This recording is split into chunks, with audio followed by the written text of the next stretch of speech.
Encore une fois, c'est Ma vie, ma santé, votre émission qui parle de vos problèmes, de tout ce qui peut affecter votre santé mentale et physique. Bonjour, bonsoir à vous tous qui nous suivez de tous les 4 coins du monde et bienvenue sur les www.congomikili.com. Vous avez été nombreux à suivre notre émission de la fois dernière sur la santé de mariage et nous avons reçu beaucoup d'emails, beaucoup de commentaires et beaucoup d'entre vous ont donné des causes, des divorces au sein des mariages et il y a même certains qui nous ont proposé des solutions. Merci à vous tous qui avez suivi. Aujourd'hui, c'est la deuxième partie de la santé de votre mariage. Comme vous le savez, c'est un sujet délicat et très vaste. Nous allons recevoir différentes personnalités au fur et à mesure et chaque personnalité va apporter une pierre sur cet édifice pour pouvoir bâtir et solidifier le mariage. Qui dit mariage, dit famille, qui est la base de la société. Nous avons rencontré Madame Marie-Louise Pambou, qui est en visite ici au Canada, à Mississauga. C'est une femme activiste qui habite Grande-Bretagne, qui aide les femmes à connaître leurs droits, qui fait la promotion du leadership de la femme et qui aide la femme à participer à la vie sociale. Et tout ce travail, c'est dans le cadre de la plateforme Common Cause. Madame Marie-Louise Pambou a donné des conseils aux célibataires comme aux mariés. Je vous laisse suivre cette entrevue. Même en Grande-Bretagne, il m'arrive parfois à être avec les femmes qui ont des problèmes. De plus en plus, vous voyez, par exemple, dans un quartier, sur 10 couples, 8 sont déjà séparés. Ils étaient à Kinshasa, ou ils étaient en Afrique, ils se déplacent et rien ne va plus. Ou des jeunes gens qui se marient à l'extérieur, mais qui n'arrivent pas à mener une vie de couple normale. On a ces problèmes. Et chaque fois quand vous avez une conférence, même avec les femmes, il y a des hommes dans la salle qui vous interpellent, qui vous demandent de les aider. Parce que, comme ils disent, les femmes nous chassent de leur maison. C'est un problème très sérieux. Et souvent, on jette la pierre sur la femme. On dit que c'est la femme qui a changé, c'est la femme qui ne se comporte plus correctement. Mais moi, j'aimerais vous dire qu'il y a un problème de fond. Et beaucoup ne comprennent pas que les femmes qui quittent Kinshasa, par exemple, qui quittent la République démocratique du Congo, qui arrivent ici, elles vivent dans les états de droit. Des états qui leur donnent une autre vie que notre pays ne nous donnait pas. Elles ont des opportunités, par exemple, d'étudier. Elles ont des opportunités de travailler.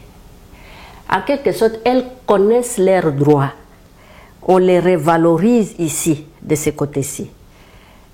En quelque sorte, la mentalité change. Elles se sentent utiles. Importantes. Elles sont indépendantes parce qu'elles travaillent, elles gagnent de l'argent. Mais, en d'autres parties, elles ne voient pas l'homme avec qui elles vivent comprendre les choses de la même façon. Parce que si vous êtes à Kinshasa, chez nous, on peut faire n'importe quoi sur la femme, vous êtes d'accord avec moi? Au jour où au lendemain, elle peut se retrouver dehors. Oui. Au jour au lendemain, on peut lui amener une autre femme. Au jour au lendemain, on peut lui priver à manger. On n'a pas encore compris que la femme a des droits, c'est un être humain. Mais à l'extérieur, cette femme vit une autre vie. Elle se sent indépendante, elle se sent revalorisée, mais le conjoint n'a pas encore réajusté sa mentalité sur ça. Donc c'est l'homme qui vient garde sa mentalité. Parce que j'ai reçu beaucoup de doléances de la part des femmes qui me disent par exemple, il ne veut pas que j'étudie, il ne veut pas que je travaille. Beaucoup de femmes. Et quand tu essaies de t'imposer, de dire que moi je dois étudier, l'homme va te dire, c'est moi qui t'ai amené ici, c'est moi qui ai payé les billets, et tu dois faire ce que je veux. Alors, les femmes, il y a deux catégories de femmes. Il y a des femmes qui acceptent, qui vont rester dans cette situation, mais il y a d'autres qui n'acceptent pas. Et la plupart des femmes n'acceptent pas. Elles préfèrent se séparer pour qu'elles puissent soit étudier, travailler, gagner sa vie, s'épanouir, plutôt que de continuer à vivre cette oppression. Et beaucoup d'hommes n'ont pas compris que nous vivons dans un monde qui change, qui se transforme. Et dans un monde maintenant là où les droits des femmes sont vraiment mis à jour. Hein. Par exemple, la résolution sur l'élimination de toute forme de violences faites à la femme. Les États occidentaux respectent ces droits de la femme, mais pas chez nous. On n'a pas encore mis en application, bien que nos pays ont ratifié toutes ces conventions. Mais on ne les met pas en pratique. Mais à l'extérieur, par exemple en Grande-Bretagne, on respecte la femme. On respecte ses droits. Et il y a des femmes qui connaissent ça. Et même du fond de leur cœur, elles veulent ce changement. C'est pour l'intérêt de la famille. Mais souvent, les hommes restent sur leur... Gardent la vieille mentalité. Gardent la vieille mentalité. Et ça pose problème. D'autre part, il y a des femmes qui comprennent mal leurs droits, qui ne savent pas comment les revendiquer. Là, c'est pourquoi nous disons que nous devons faire un effort pour que les femmes puissent faire l'équilibre, puissent savoir comment revendiquer ces droits, comment les vivre sans créer des désordres dans les familles. C'est pourquoi nous disons qu'en tant que diaspora, on doit faire des efforts pour éduquer tout le monde. Des jeunes gens qui se marient ici, ils n'ont pas été formés. Parfois, des jeunes gens ne sont pas prêts même pour se marier. Parce que pour se marier, il faut être prêt.